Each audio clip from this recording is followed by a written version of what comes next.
Craving nga pala ako ng pizza, kaya naman naisipan kong magluto.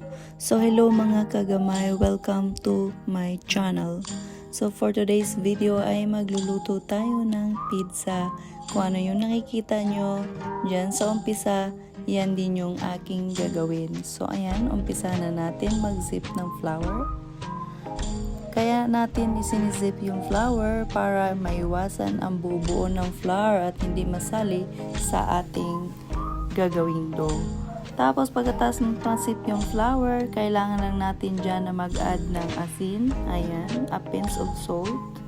Tapos mag-add din kayo ng powdered milk. Optional yan sa inyo. Depende yan sa gusto ninyo. Kasi ako, trip ko lang maglagay ng powdered milk. Ayan. So, after nyan, paghalo-haluin mo lang iyan, kailangan maging even ang kanyang paghalo. Pagkatapos nating maihalo iyan, isit aside lang naman natin iyan. Tapos, i-prepare na natin ang ating liquid. Set aside na natin ang dried ingredients. Sunod natin gawin sa isang bowl, maglagay tayo ng milk. Kung walang milk, pwede yung tubig. Pagkatapos ilagay natin yan sa oven para ipainitin. Yung katamtamang init, kaya ko yan sinusukat o hinahawakan. Pagkatapos lagyan natin ng asukal, halu-haluin natin iyan.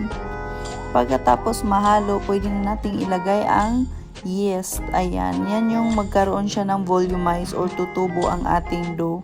So kailangan natin na i-rest yan ng 5 minutes, siguruhin na tumubo siya. So, ito na nga ang resulta ng ating yeast. Tingnan nyo, nagbubbles at saka doble ang laki ng ating yeast.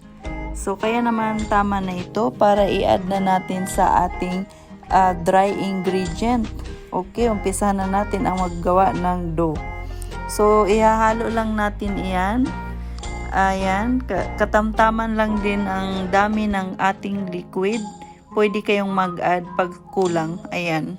So, kailangan lang paghalo nito, kailangan even din yung pagkahalo. Pagkatapos na nakuha nyo na yung texture na gusto ninyo, pwede nyo na siyang kamayin. Kasi mano-mano lang ang paggawa natin dahil bahay lang naman ito. Diba, kagustuhan ko lang naman ito for today's video. So, ayan. Pagkatapos kong halu-haluin yan, kinamay ko na yan. At huwag kayo mag-alala dahil bago ko yung kinamay, malinis ang ating kamay. Sinisiguro ko yan. So, ayan, medyo nakukuha na natin ang magandang texture ng dough. Dito na tayo mag-uumpisa na kamay-kamayin natin hanggang sa maglapot sila, magsama-sama na sila. So, ayan, nakikita nyo ba?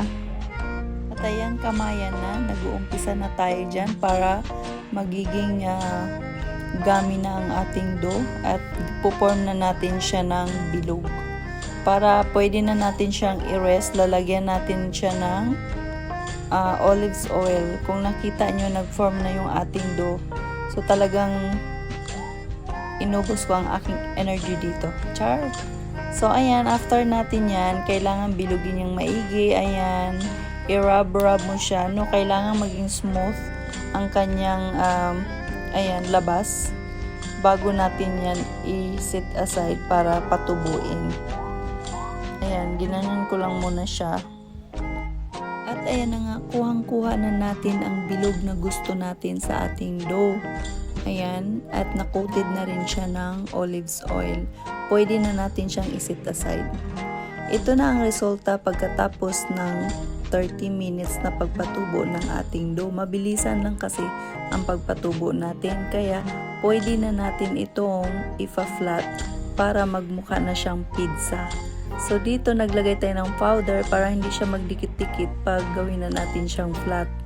So ayan, hinahawakan ko nga pala ng pagganyan ng ating dough kasi hindi ko ma-imagine na nakuha ko talaga ang texture ng dough na gusto ko. So, ayan, ipa-flat lang natin yan. Pagkatapos, gagamit tayo ng rolling pin para magiging flat evenly ang ating dough. Pinapakita ko lang sa inyo na ganito ang texture ng ating dough. So, umpisa na nating mag-roll. Ayan, i-roll lang natin yan hanggang mag-flat. So, kayo bahala kung gusto nyo ng makapal-kapal, gusto nyo ng thin crust lang, ay pwedeng-pwede yan. So, it's up to you. it's your choice yan guys.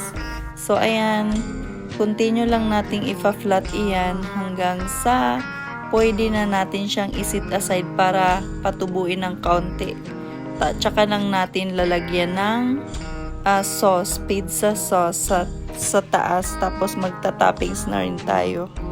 O nga pala, dito sa pizza ko, ang nilalagay ko nga pala dyan ay walang iba kundi ang toppings ko ay mozzarella cheese kasi wala akong pang toppings na iba, pero curry balls na. So tuloy-tuloy pa rin ang ating pag-roll, no, hanggang sa mag-flat talaga ang ating dough.